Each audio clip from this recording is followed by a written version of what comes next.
Vamos dar sequência agora para uma segunda maneira, um segundo método de você colher a historicidade.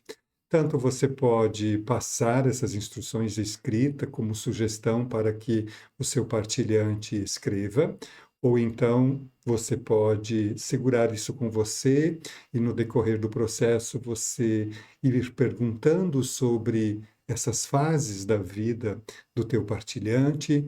Você vai poder criar, vai poder ampliar tudo isso.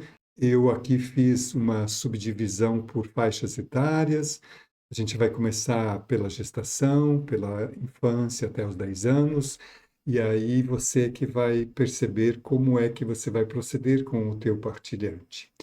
Uma coisa que eu posso te afirmar é, se você já fez tua historicidade, você pode agora ampliar ela. Se você nunca fez isso, você vivenciar esse processo que você está aprendendo para aplicar para o teu partilhante, você vivenciar em você, esses elementos vão ficar internalizados que você vai saber o exato momento de poder aplicar isso ou solicitar isso junto ao teu partilhante. Mas vamos voltar aqui para o lugar do papel existencial do terapeuta, que é você que está aqui, porque você está querendo elementos para colher esta historicidade.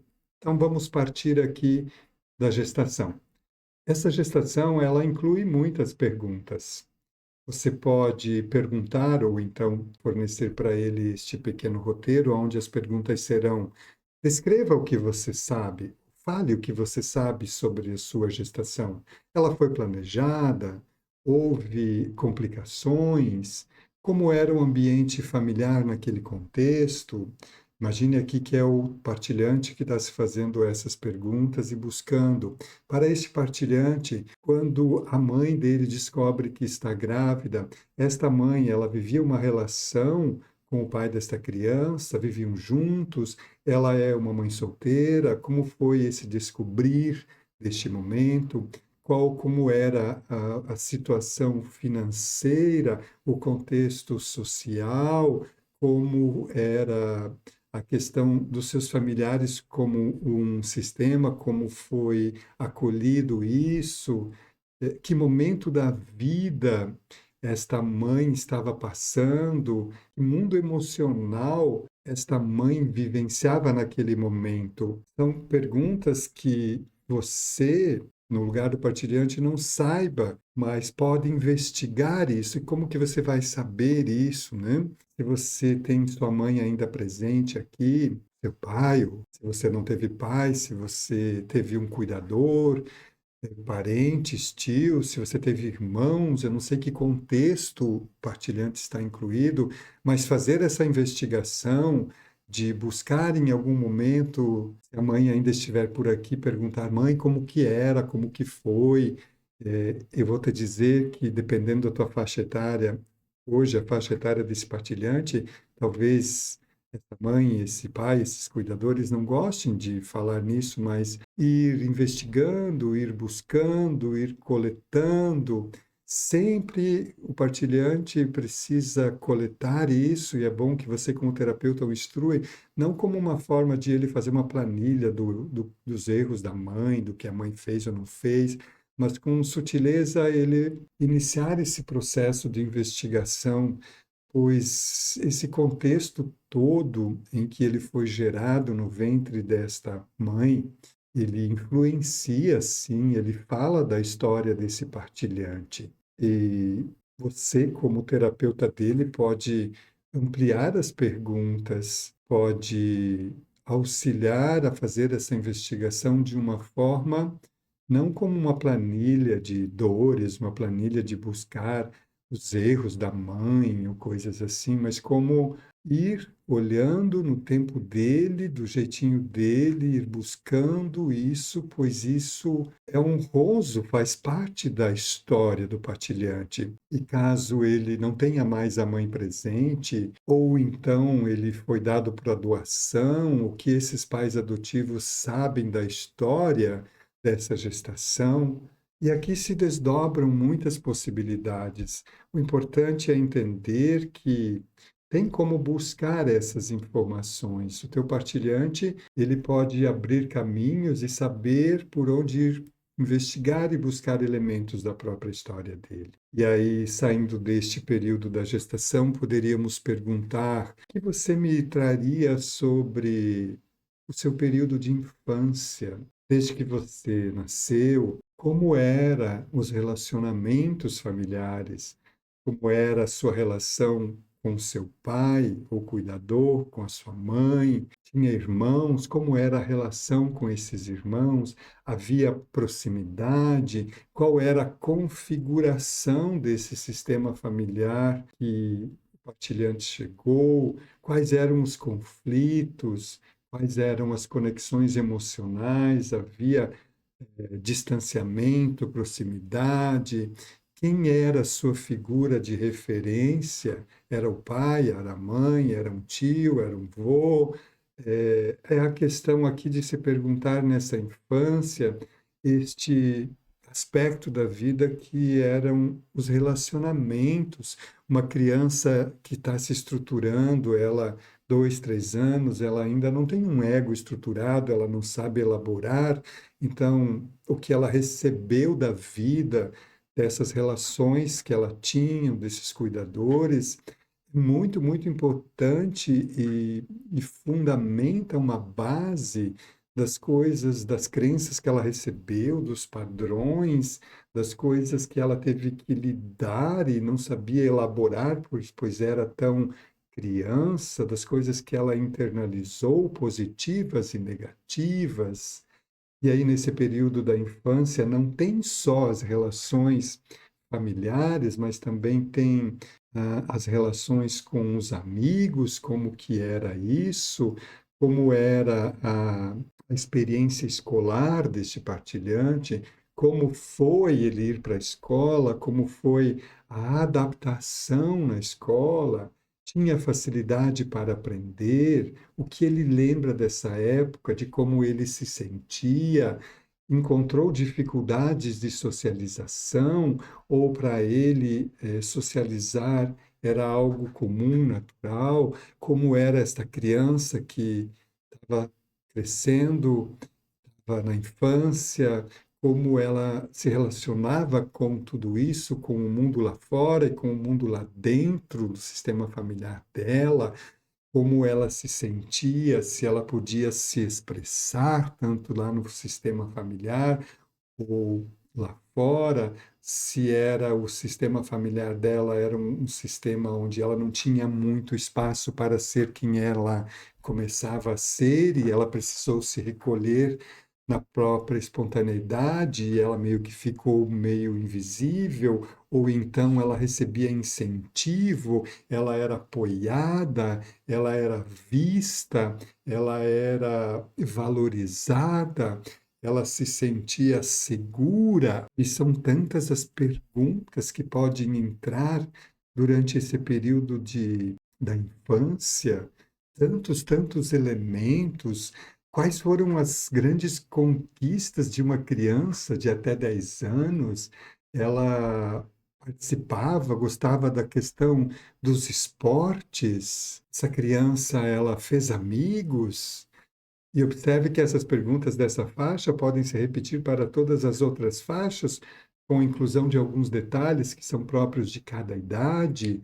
Como era para essa criança a questão do religioso? Tinha esse elemento do religioso? Tinha o elemento de festas em famílias ou com amigos, de comemorações? Faltou muitos recursos, teve muitas possibilidades, pôde estudar, talvez fazer um curso diferente. Todos esses elementos e muitos mais que você, como terapeuta, vai poder ir incluindo neste lugar.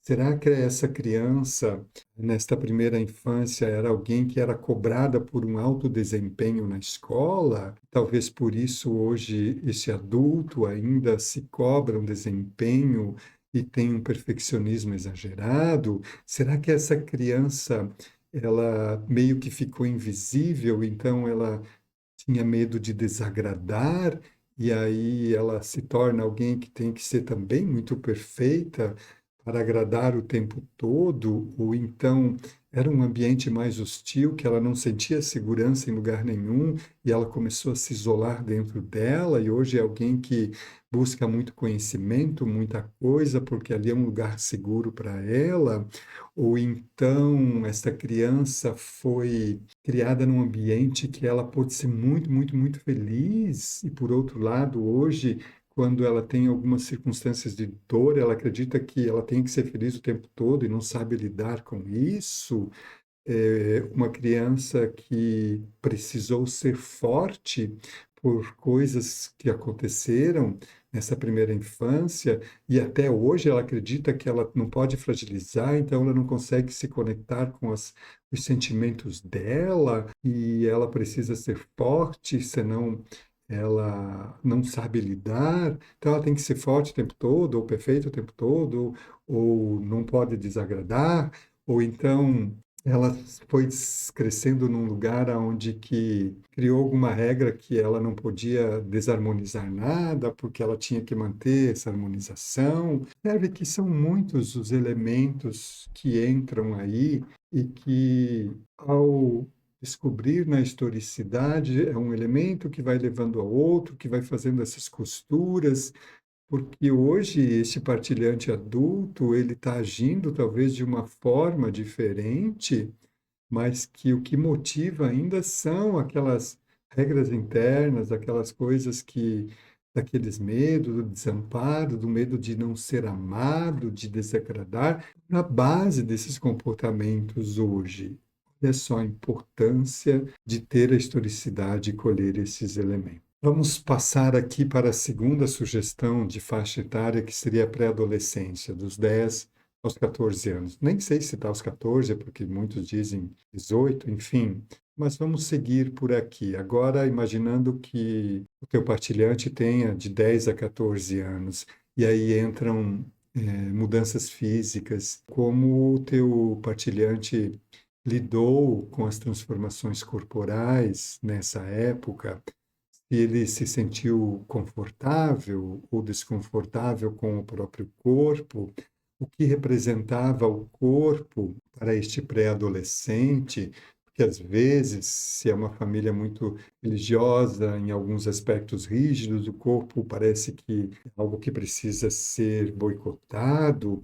Se é uma menina, como a expressividade desse corpo apareceu, se teve espaço para aparecer, ou então culturalmente, né? A gente sabe que as meninas, se elas expressarem algumas coisas muito cedo que são próprias do corpo, talvez elas sejam condenadas, porque isso não é coisa de menina, e ao mesmo tempo, se um menino se manifesta de uma forma diferente, vão dizer isso não é coisa de menino, esses comportamentos que começaram a aparecer, a caracterização deste corpo, como que este pré-adolescente lidou com isso, ele gostava desse corpo, ele teve, neste período da vida, talvez, por não aceitação deste corpo, por ser mais gordinho e fugir aos padrões do mundo diz que tem que.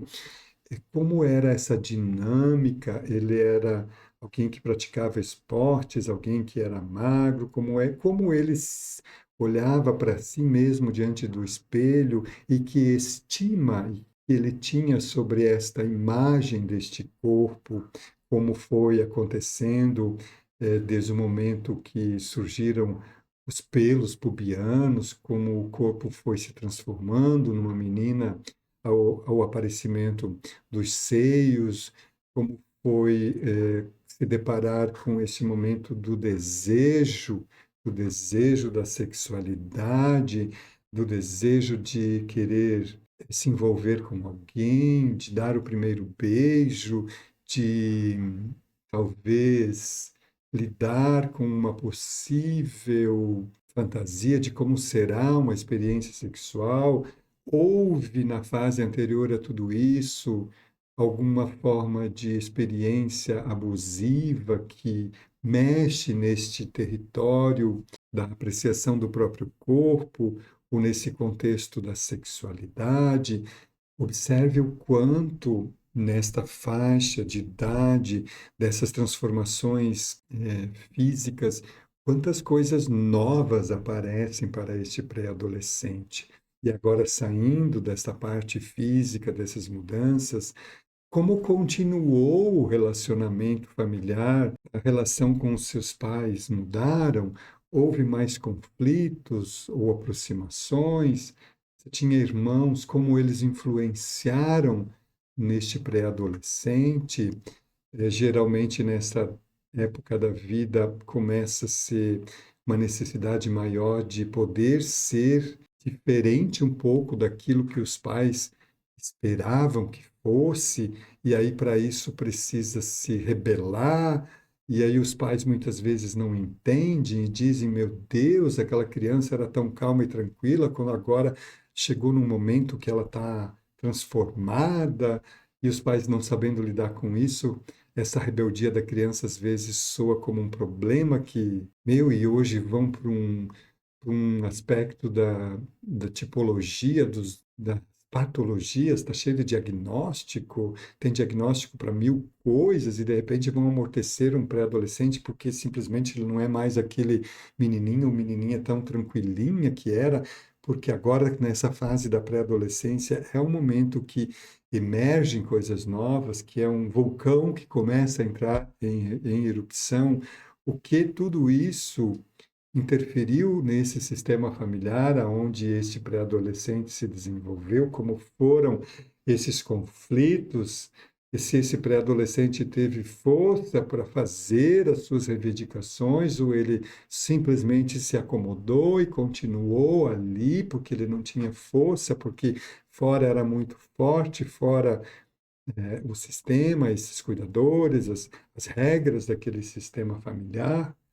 Então, observe aí como é altamente desafiador para um pré-adolescente. Nós já fomos, já estivemos neste lugar. E aí agora sai do sistema de novo, vamos levar isso para a escola. Como continuou, como era o desempenho escolar? Participava bastante das atividades ou já era um pré-adolescente que tinha escolhido uma tribo e tinha se rebelado contra isso? Lembra de ter professores marcantes? Começava toda aquela questão na escola do social, né? Dos amigos, talvez o interesse pelo outro, o desejo, a questão da sexualidade de novo, é uma orientação sexual que foi possível, um gênero masculino, sentia-se heterossexual, ou era um gênero masculino que tinha uma orientação homossexual, foi possível isso, não foi? Da mesma forma, o gênero feminino, como lidou com o gênero e a sua orientação, pôde exercer, ela não foi conflitante, teve questões que foram muito marcantes nesse sistema. Então, esse ambiente escolar revela muitos elementos, talvez elementos de uma melhora de autoestima ou uma piora, sentimento de pertencimento ou de não pertencimento. Outros elementos podem estar aí, e aí saindo do sistema familiar, indo para a escola, agora saindo da escola, indo para o social como um todo, quem eram os amigos? Qual tribo que essa tribo representava? Se sentia aceito nesses amigos? Tinha muitos amigos? Não tinha muitos amigos? Tinha vários grupos? Circulava bem por esses grupos? Ou era mais introvertido e tinha um pequeno grupo? Havia pressão dos colegas? Como foi? Existiu bullying? Não existiu? Como lidou com tudo isso? Como começou a perceber e se fazer perguntas, talvez, o que eu vou ser quando crescer? E aí o mundo, o sistema familiar, a sociedade já começa, parece que, cobrar.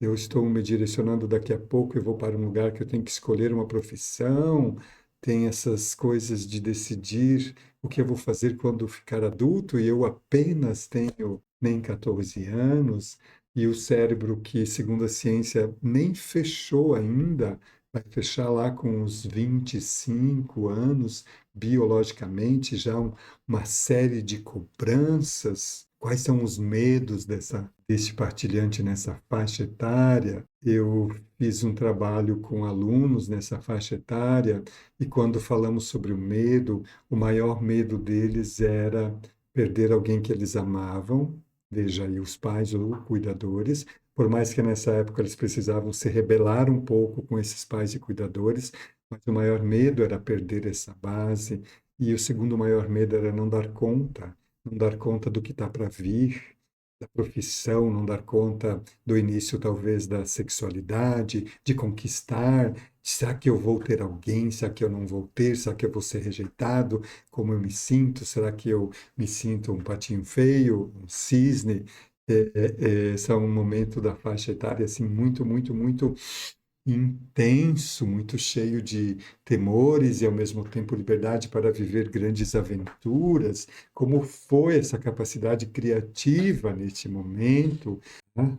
Olha aqui quantos e quantos elementos nós temos para observar duas faixas etárias, desconsiderando que a primeira era a gestação, né? Três, gestação, a infância até os 10 anos e uma pré-adolescência aqui dos 10 aos 14 anos. Lembre, você, terapeuta, passou por todas essas fases. Se você escrever sua historicidade ou aprofundá-la, esses elementos que eu estou te trazendo vão te trazer contato com muitas coisas suas que você vai entender até hoje. Elas fazem parte de você e algumas, por estarem inconscientes, elas estão te movendo em forma de complexos ou pulsões internas, e que a partir do momento que você vai reescrevendo essa tua historicidade ou complementando ela, você vai tomando consciência e você vai sabendo que algumas coisas de hoje são por causa das coisas daquela época.